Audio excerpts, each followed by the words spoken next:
সামনেই 2026 বিধানসভা নির্বাচন, আর সেই নির্বাচনে হিন্দু ঐক্যে আরো একবার শান দিলেন বিরোধী দলনেতা শুভেন্দু অধিকারী। নদিয়ার ধুবুলিয়ার মঞ্চ থেকে একেবারে সুর সপ্তমে তুললেন বিরোধী দলনেতা।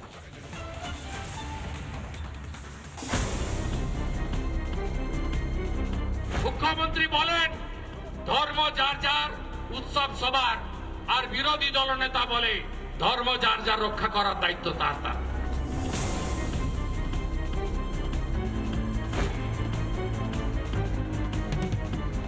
তৃণমূলের অস্ত্র মুসলিম তোষণ, পাল্টা হিন্দুদের একজোট হওয়ার ডাক বিজেপির শুভেন্দু অধিকারীর। মুসলমান বুথে 100-র মধ্যে 99টা ভোট তৃণমূলে ফেলে, আপনি হিন্দু বুথে 100-র মধ্যে 99টা ভোট পদ্ম ফুলে ফেলতে পারছেন না কেন? সংখ্যালঘু ভোট এক থাকলেও বিভাজিত সংখ্যাগুরুরা, বাংলায় সেই ছবিটা বদলাচ্ছে বলেও দাবি রাজ্যের বিরোধী দলনেতার। সবচেয়ে বেশি হিন্দু ঐক্যবদ্ধ হয়েছে মালদা উত্তরে 85%। তারপরে হিন্দু ঐক্যবদ্ধ হয়েছে আমার নন্দীগ্রাম বিধানসভায় 72%। আমি জিতেছিলাম মুখ্যমন্ত্রীকে হারিয়ে 2000-এ, আর অভিজিৎ গাঙ্গুলি লিড নিয়েছেন 8200। পার সার্কাসে মিছিল করেছিলেন, বলেছিলেন রাম মন্দির মানি না।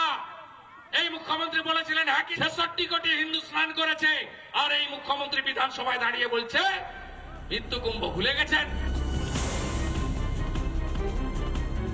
ইভিএমে বদলা দিয়ে মুখ্যমন্ত্রী হিন্দু ধর্মকে গন্ধা ধর্ম বলে, সেই মুখ্যমন্ত্রীকে সবক শিখাতে হবে এপ্রিল মাসের নির্বাচনে।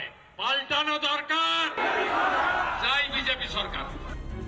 প্রবাদ আছে একতাই বল, ঐক্যের বার্তা দিয়েছেন খোদ প্রধানমন্ত্রী। হিন্দু ঐক্যেই দেশের একাধিক রাজ্যে সুফল পেয়েছে পদ্ম শিবির, সেই পথে হেঁটেই এবার বাংলায় বদলের ডাক বিরোধী দলনেতার। রিপাবলিক বাংলা।